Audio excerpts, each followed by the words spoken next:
On a global scale, truly just how lethal is the current outbreak of coronavirus, with the death toll now topping that symbolic 1,000 threshold? It's killed more people than the SARS flu of 2003. That we know. But is it really more contagious? We're still unsure of the science, partly because the virus is so new, partly because China, where the outbreak originated, now has a serious credibility problem. News that the first alerts out of the central city of Wuhan were suppressed, fueling doubts over the data now being shared with the outside world. We'll ask about Beijing's decision to sanction local officials in Hubei province now, and the contagion of fear beyond China's borders. On the front line is Hong Kong, where the quarantining of an apartment building is contributing to tension in that restive territory. Further afield comes news of closed factories, canceled flights, even doubts over next summer's Olympics in Tokyo. How much of this is truly justified? And how do you quarantine what is 1/5 of the world's population and a nation since 2003 that has grown to represent 18% of the global economy? Today in the France 24 debate, we're wondering, can coronavirus be contained? Joining us from Ann Arbor, Michigan, Dr. Arnold Monto. He teaches epidemiology and global health policy at the University of Michigan's School of Public Health. Thank you for joining us. Welcome. Also in our midst, French filmmaker Denise Do of Cambodian Chinese origin. Thanks for being with us. Thank you. Ya Chun Wang is just back from her native Taiwan. Happy to be back. Welcome back. Happy Lunar New Year, I should say. Thank you. All right. And we also want to welcome commentator and entrepreneur Andre Lezikirk-Petri, founder of A Capital. How are you? Good evening. The France 24 debate on Facebook and on Twitter, the hashtag F24debate. Yeah, reactions to the coronavirus varying wildly. There's the story that a cruise ship that set sail from Singapore on January 16th has been barred from docking now in Thailand. The MS Westerdam had already been turned away by the Philippines, Taiwan, and Japan out of concern over a new virus, although no cases have been confirmed on board. While over in South Korea, moviegoers decided to throw caution to the wind and venture out to the films to celebrate Parasite becoming the first foreign language film to win Best Picture at the Oscars. Bong Joon-ho won Oscars, and it should be a great film. So I'm here to see what it's all about. I'm wearing a mask and washing my hands frequently. So I'm not worried about the virus. Dr. Monto, your reaction, those moviegoers electing to wear those masks out in public, but still venturing out. Your thoughts on that? Well, I think there is a difference in where you are and what the probability of infection is. Korea really has not had more than a handful of cases, so that I don't feel that they were taking their life in their hands by doing so. The problem is, how well are we identifying cases? And we're not even sure right now. Yeah, because there are varying reports over, for instance, what is the mortality rate from this outbreak? Well, you really can't compare this with SARS. With SARS, they didn't have a good virologic test at the time the outbreak was taking place. So they were unable to identify milder cases. Not only that, the cases that were hospitalized and died were identified based on their contact with cases or being from an infected area. Now, this works pretty well if you're having a cluster of severe cases, because it's pretty unusual to have that. But in terms of the rare or the sporadic cases, it's very hard to say what was SARS or what was not. The other thing to remember is none of us predicted that SARS could be totally controlled as it was. And this is the other variable that we have to consider. We really knew very little about the way it was being transmitted, and using analogies such as with flu doesn't really work. It doesn't really work. And for instance, the story that was everywhere this Tuesday is, yes, it's more than 1,000 killed, but for the first time, the number of cases confirmed by the World Health Organization actually stalling. And there we can see the chart on that. And then again, Dr. Monto, two schools of thoughts. Are the number of cases stalling, is that just a blip, or has it plateaued? Well, one of the things that I am not sure of is how much testing is actually going on from milder cases. There is a logistic problem in having the test rolled out, and it's it's a variation on an existing test, but it has to be specific to this virus. And how much testing is actually going on, and is there a limitation that those that have the test are using to test? In other words, if we could test at all over, would we find more cases? That doesn't mean necessarily that it's going to spread extensively, but it gives us a better feeling for what's happening. And right now, the whole world is concerned. British Airways canceling all flights to and from China. In the UK, 8 people diagnosed after it emerged that you had 4 people in Brighton, including 2 health workers, which had caught the virus during a ski trip to the Alps. There you see that clinic that was shut down. They also quarantined patrons of a pub where one of those who tested positive had gone. When you think of the mood right now around the world, Dr. Monto, compared to what it was like at this stage in 2003? Well, in 2003, we did not have in China as much population movement with rapid, fast trains and people traveling all over China. In China, the infected areas were a couple of major cities. Hong Kong was one of the original transmission places where cases emerged from Hong Kong, and that's how Toronto and Canada got infected. Singapore, I think, was infected from a super spreader in Hong Kong.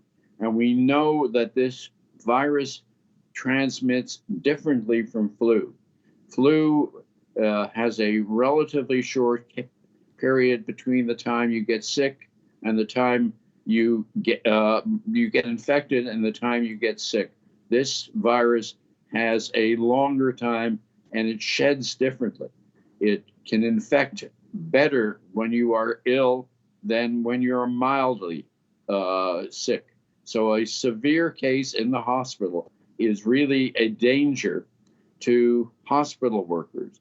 And we know that with SARS, one of the major places where the disease was occurring was in healthcare workers until they figured out what kind of precautions they had to use. So this is not flu. It is like SARS, but we're not sure whether the outcome is going to be the same with as SARS, because we're not sure that whether this is transmitting differently. All right, so too early to tell.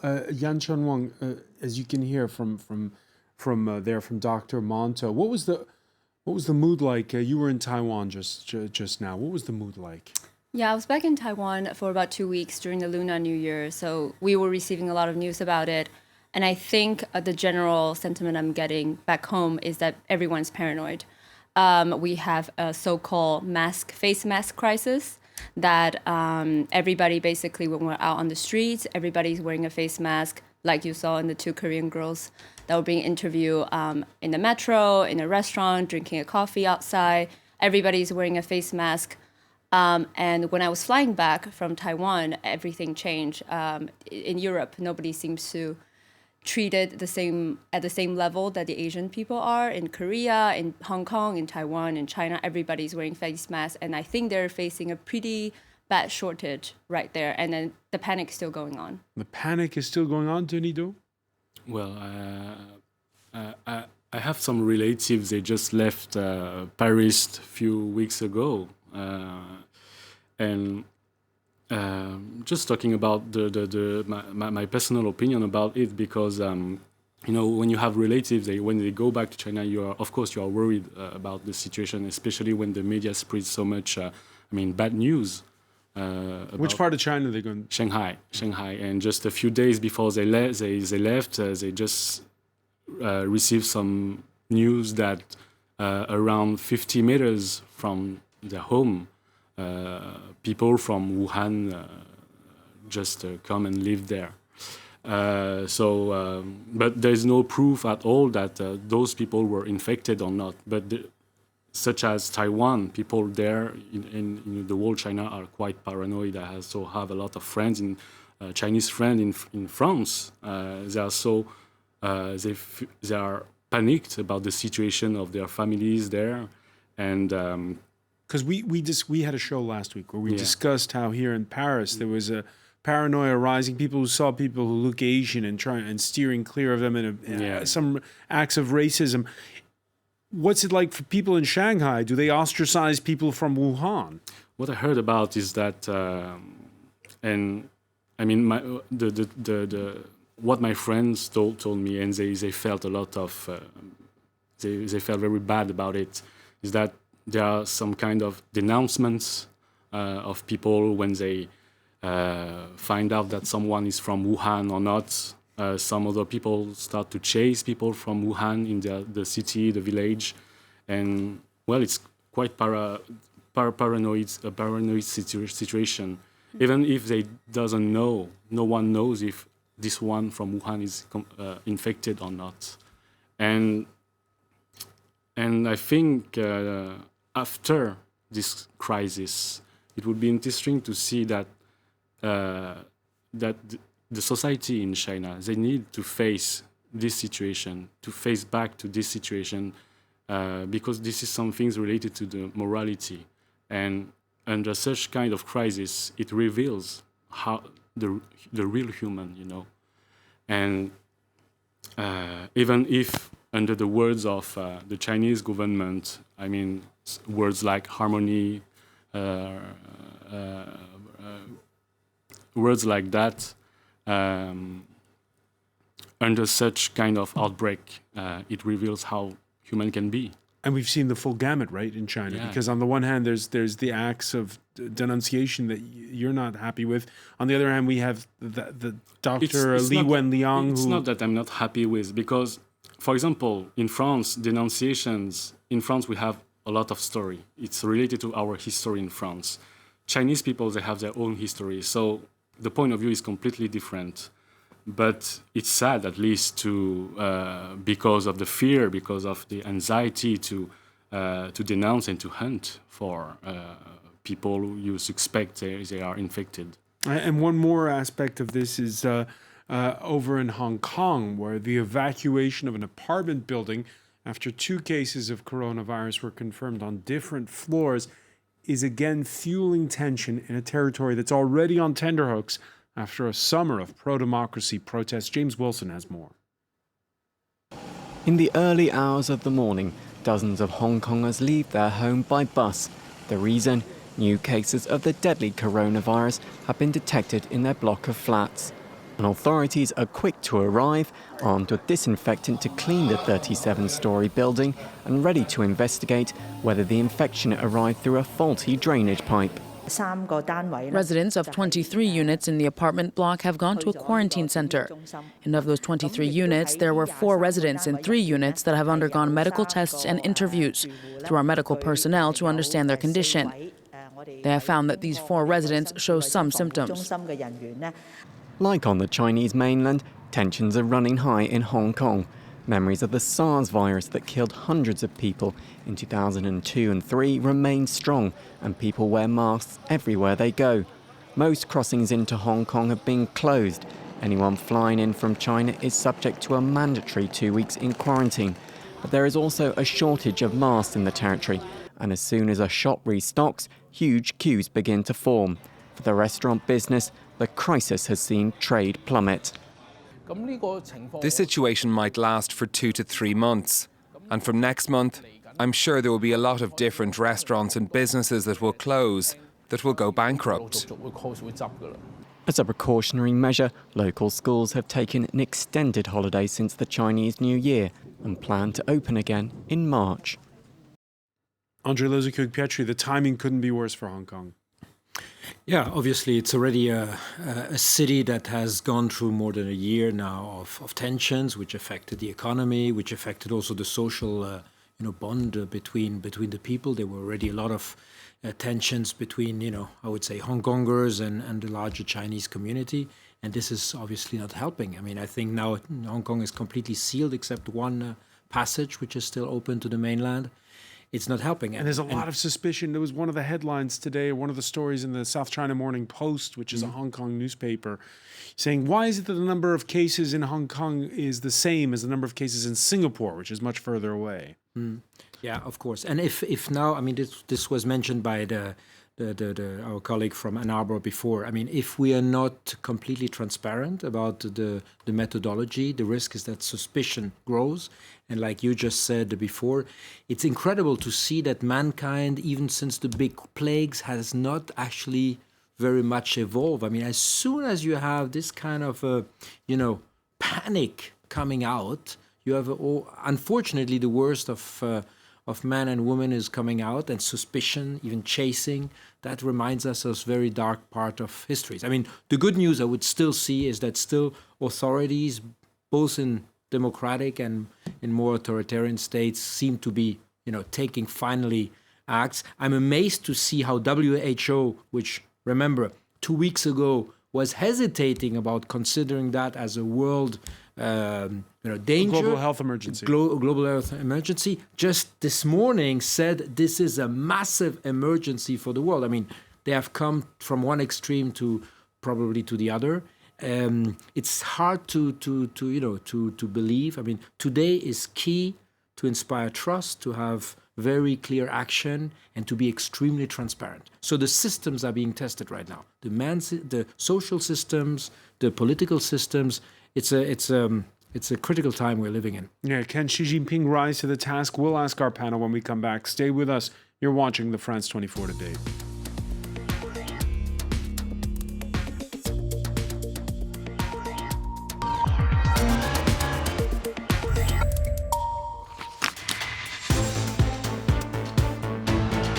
Welcome back, or welcome if you're just joining us. It's the France 24 Debate. We're wondering about how the whole planet can come together to contain the coronavirus. We're talking about it with Dr. Arnold Monto, who teaches epidemiology and global health policy at the University of Michigan's School of Public Health. Welcome back as well to French filmmaker Denise Do of Cambodian Chinese origin, journalist Ya-Chun Wang, who is just back from her native Taiwan, and commentator and entrepreneur Andre Lozikug-Pietri, founder of A Capital. Yeah, the Lunar New Year holiday is well and truly over, but this Tuesday, the streets of Shanghai remained largely deserted, what with schools and factories shut across China. On Monday, the president visited a clinic in the capital. How are the prices of vegetables? Just as usual. Let's not shake hands in this special period. You should always remain confident. We will be able to contain this epidemic eventually. Yes, we're confident. Wish you a happy life and good health. Reaction to those images courtesy of state broadcaster CCTV. Well, I must say that, first of all, we must take note that it is very unusual for the top of the man in China to actually just show up on the street of the capital. This has never been seen before. He has always been hidden behind in Zhongnanhai, and then where the political action actually goes on. But also, he has been largely criticized because he has not shown up or said a word at the front line, where the Hebei province is having the most severe outbreak since the beginning. He's Prime Minister. Pardon? He sent his prime minister instead. Yes, but I think his presence is very important, especially that a lot of people has been more critical towards him after the death of Dr. Li Wenliang, and that the government, they started to actually have this feeling of not trusting the government telling the transparent truth. And I think the fact that Xi Jinping has only showed up in Beijing twice, and today the third time, and also show up at the more international arena with the Cambodian prime minister before, but not to the front line, and hiding in the capital, that has been... hiding in the capital. I would say that he has been hiding in the capital. He has not made any public appearance that is closer to the people until today. Andre Lizakuk-Pietri? Well, I'm not that surprised. First, to the credit of Xi Jinping, and he actually often makes these surprise visits. It's not the first time. He has been doing that several times since a couple of years on different occasions. But I think the role that they played with the prime minister, by the way, this crisis reminds us that there's a prime minister in China, which we tend to forget because Li Keqiang was a bit sidelined for the last 2-3 years.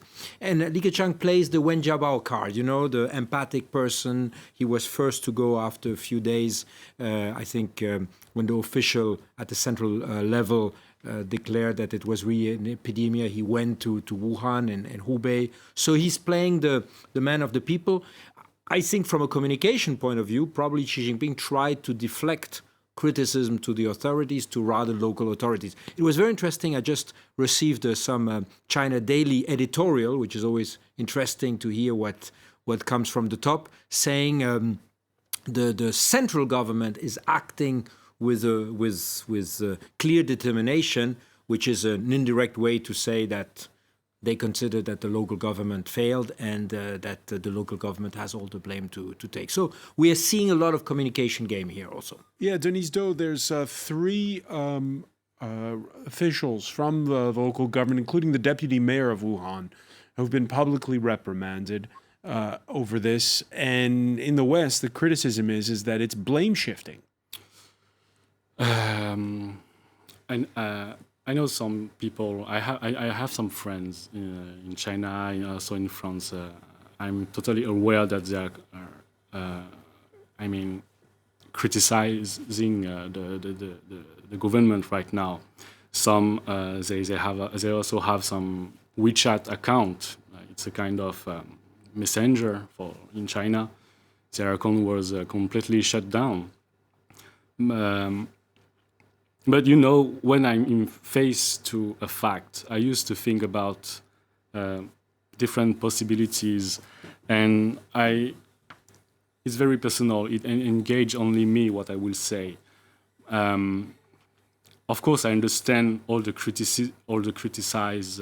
critics from people actually because of the death of the doctor who tried to warn everybody about this disease. Yeah, he was speaking on a private chat group back in December, and he got told to stop it. But actually, we know that there are around 5 million people from Wuhan who left Wuhan before the quarantines.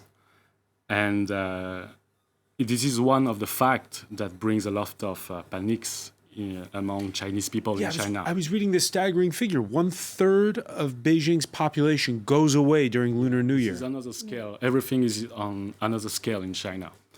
And I wonder what happened, what might happen if what the doctors, what he said, he tried to share with everyone. What if those informations brings panics earlier than the news and the media did it after? Maybe we in China there might be more than the 5 million people from Wuhan who left. Maybe more people might left Wuhan before the quarantines, and maybe the panics will be higher. Because right now, Dr. Arnold Monto, the Chinese government is effectively trying to quarantine 59 million people in that province. Do you take the point of Denis Do here, that Denis Do, that those local officials were simply trying to perhaps prevent panic? Well, I think the situation in China is somewhat different from the rest of the world.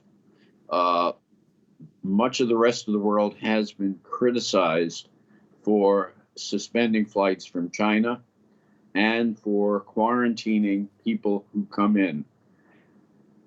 I would join that criticism, except for one thing.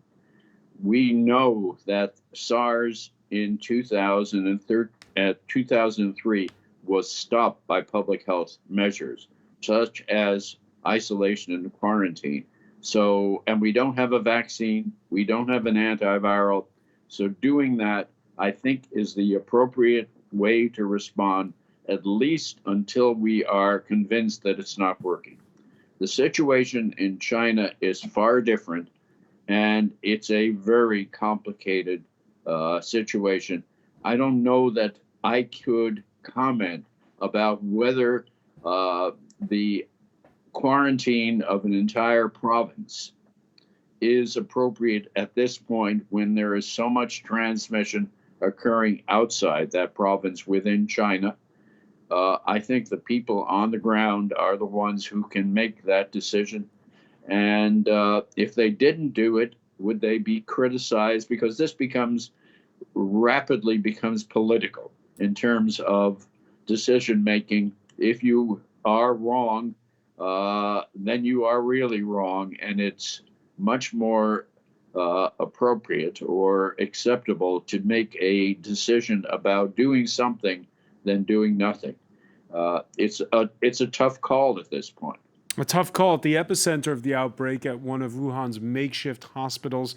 State media making much of patients trying to boost morale, doing some dancing exercises. And also they showed images of the first treated cases discharged after their recovery. However, on social media, there's still resentment over what we were just talking about, those efforts to quash the outbreak at the start, and the efforts of Dr. Li Wenliang, who, after sounding the alarm, succumbed to the coronavirus. The Reuters news agency went to Guangzhou and spoke with Zhang Nanshan. He's a leading epidemiologist who won international fame for his role in combating the SARS epidemic in 2003. He calls Dr. Li, quote, the hero of China. I should say the local government, local healthcare authority should have some responsibility on this. So, because at this time, although the pathogen had discovered, although some small cluster had discovered, so the local government, local health authority, so their work had not been doing very well. I should say this. So they would take some responsibility on that. Arnold Monto, you worked on the 2003 SARS outbreak. Your reaction to what you just heard?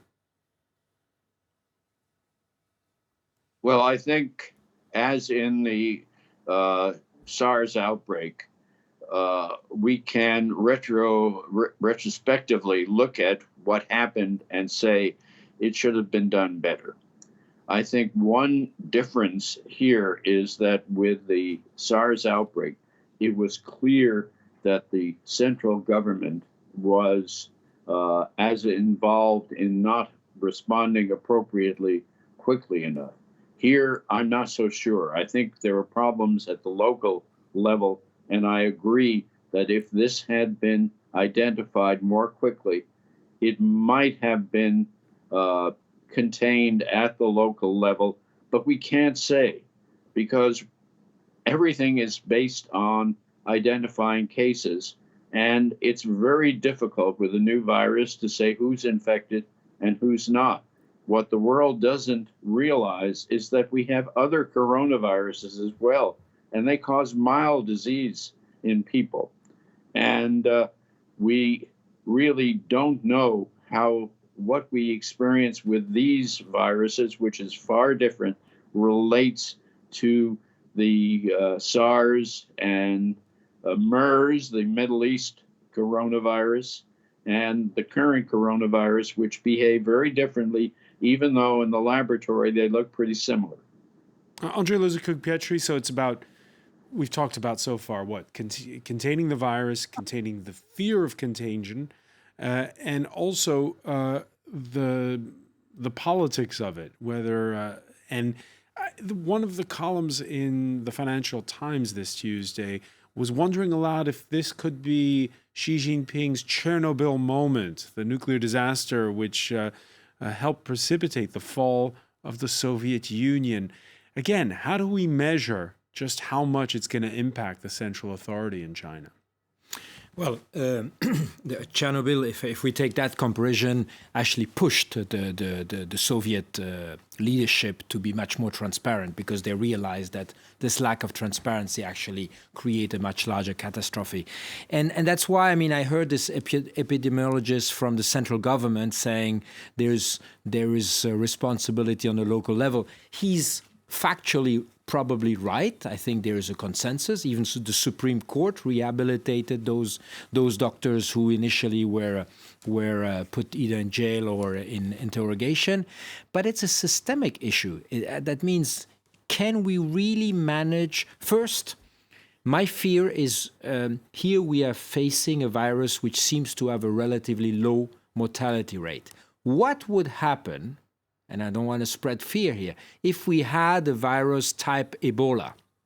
What we are seeing right now is that globalization has taken its toll, and that there cannot be a single country facing these kind of challenges. And it's only by coordinated and very fast response.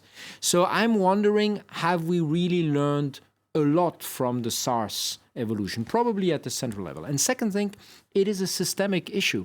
Can we have enough grip to have very harsh measures like this containment, which seems to be approved by the medical community, and to be able to put 59 people under seal is 59 million. 59 million people is totally unprecedented by any scale. And on the other side, if you have a system that puts so much pressure on, which is so vertical, it will always be very, very difficult for a local government official to say anything, because in both cases he will be punished. If he does not say something, he will be punished afterwards. If he says something too early, he might be accused of disturbing stability. So I think it's a systemic problem for more vertical and authoritarian systems like China.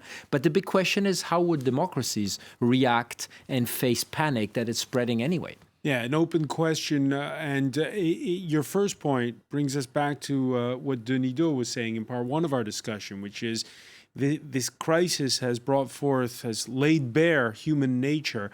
On that subject, the World Health Organization calling another meeting in Geneva and asking the planet to pool its resources. One of the outcomes of this meeting will be an agreed roadmap for research around which researchers and donors will align. The bottom line is solidarity, solidarity, solidarity. This is especially true in relation to sharing of samples and sequences. To defeat this outbreak, we need open and equitable sharing according to the principles of fairness and equity. Yan Chunwan, is that possible? Can that solidarity exist? Is it happening? It's personally, I don't think it's happening, because China has been demonstrating that it's very vulnerable towards criticism.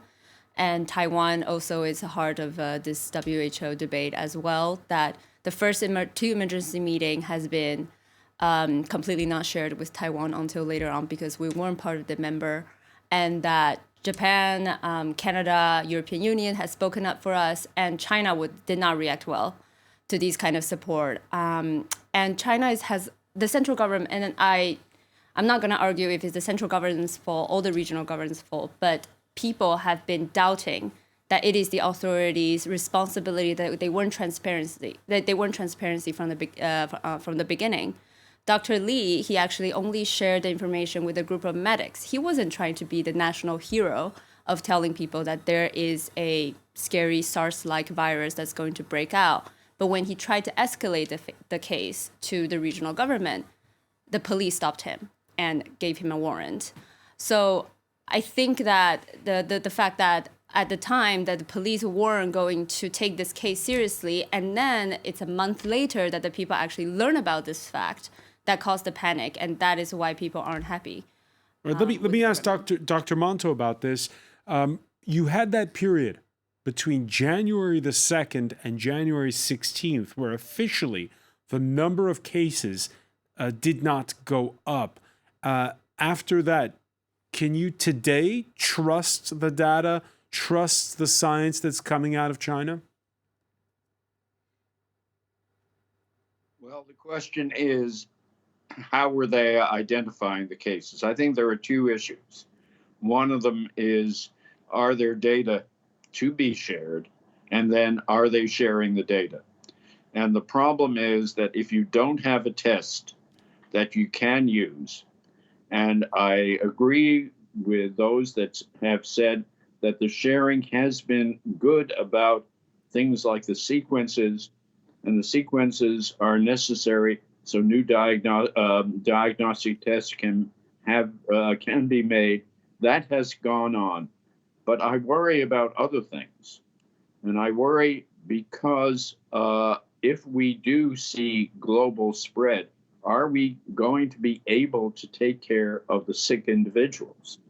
Are we going to have enough syringes and needles, which are produced in various countries, often in Asia?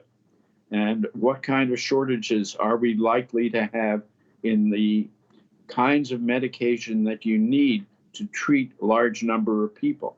Now, we talked about this being relatively mild in terms of mortality.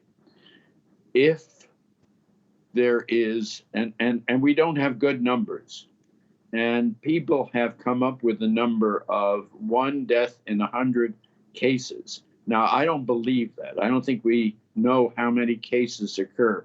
But if there is 1 death in 100 cases, and we have a virus that's going to be spreading all over the world, then that's a lot of deaths. And that's why I don't believe that number, because I think we would have seen many more deaths than we have already. So we need better data as well as transparency of the data that we have.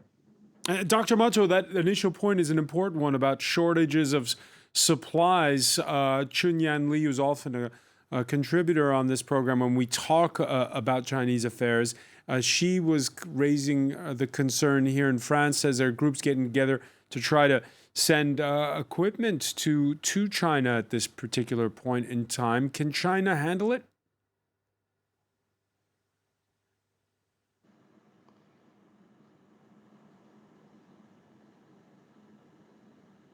Dr. Monto? I'm not sure about China. I'm thinking of the rest of the world, which gets a lot of its supplies from China. If things are shut down in China, then there may be rolling shortages in the rest of the world. And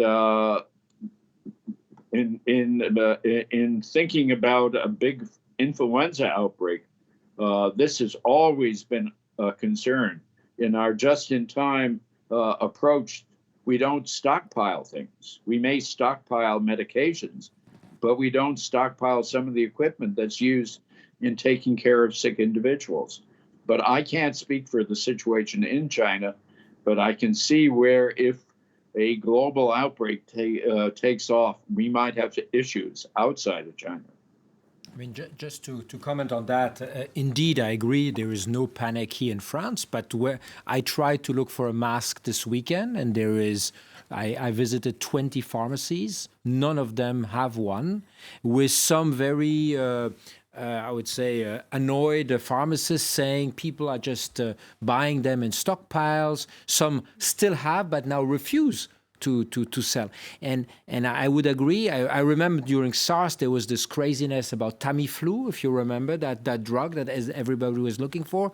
So I'm wondering on public policy if it's understood that stockpiling maybe some of these supplies is not only good for public health, but it's particularly good to alleviate this panic. Because if you're already nervous and then you go into a pharmacy and you don't have the basic thing that you think can protect you, which is a mask, I think your stress level goes up.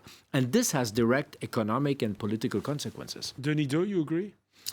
I'm not really agree about the fact that because I felt a lot of panic around me in France, directly in France, not only from my relatives but also from my friends. And I went also to a lot of pharmacy in order to buy some masks for my relatives who were going back to China, and some of them were out of stock.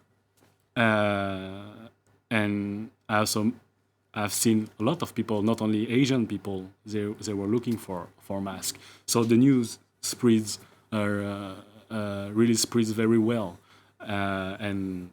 Well, I think that deeply a lot of people are panicking, and it's quite obvious if you heard about the racism against Asian people in France.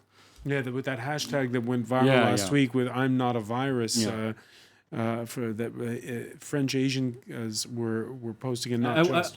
I was born in France, and I was lucky to be very far from such topics. I didn't really feel any kind of racism against me since my childhood, but those few weeks ago, it was very huge. Yeah, Chunwan? Yeah, I agree with him. Actually, coming back to Paris from Taiwan, my biggest fear was actually me wearing a mask on the street and then having people spray alcohol on me. Luckily, it hasn't happened, but I actually do go outside every day, and then I will wear a mask. And I think there's just a different cultural reaction. People think here in France that if you're wearing a mask and you're strolling down the street, you're basically a virus carrier. But actually, in Asia, the culture is that wearing a mask is completely normal, even if you're just having a slight cold. You're wearing a mask to prevent yourself from getting other people sick and prevent yourself from getting sick. But I think the biggest cultural difference here is not really being discussed, and people are just intolerant when they see something different, and then I think I personally have been looked at or have been walked away from these days that I come back from Paris to Paris, but I hope this doesn't continue. Yeah. And there's one final issue. We talked about it a bit at the outset. Nowadays, when China sneezes, the world economy gets more than just a cold.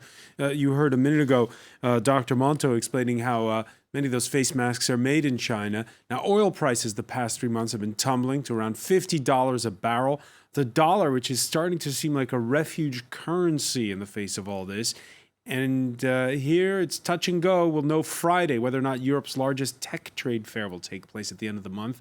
The French Telecoms Authority, the latest to pull out of the Mobile World Congress in Barcelona.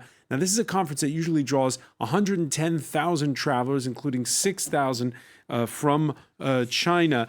André Lezecug-Pietri, this is a place where deals in the tech world get done. Again, this is just one symbol. This Congress in Barcelona, if that's canceled, what does that say about where the world economy is headed for the next few months? I'm supposed to go there. So for the moment, I didn't cancel my trip. But indeed, it's huge. Between 80,000 and 100,000 visitors. It's the main fair for everything around telecom. Don't forget, we're in the middle of the 5G discussions, strategies, deployment. Huawei sent its staff there 2 weeks early to self-quarantine. Exactly. So they're all locked up apparently in hotels around Barcelona, and they cannot go out in order to show that they are clean, if I may say it like that. I mean, it's incredible to see how vulnerable our economy is. And you talked about Hong Kong that didn't need that additional bang on the head. I think the economy, which has just come out of this Chinese-American trade war, is now seeing that additional disruption. I mean, we're going to see a fragmentation. I mean, that seems to be the clear path we're heading to. That means every region will try to reshore and try to look again a little bit more inward as we're doing from an economic point of view. Unfortunately, what I can hear also from a political, sometimes cultural point of view. A cultural point of view. And that's a sad evolution. Andre Lezuc-Petri, I want to thank you. I want to thank Denis Do, Yachun Wang. I want to thank Dr. Almonto for being with us from Ann Arbor, Michigan. Thank you for joining us here in the France 24 debate.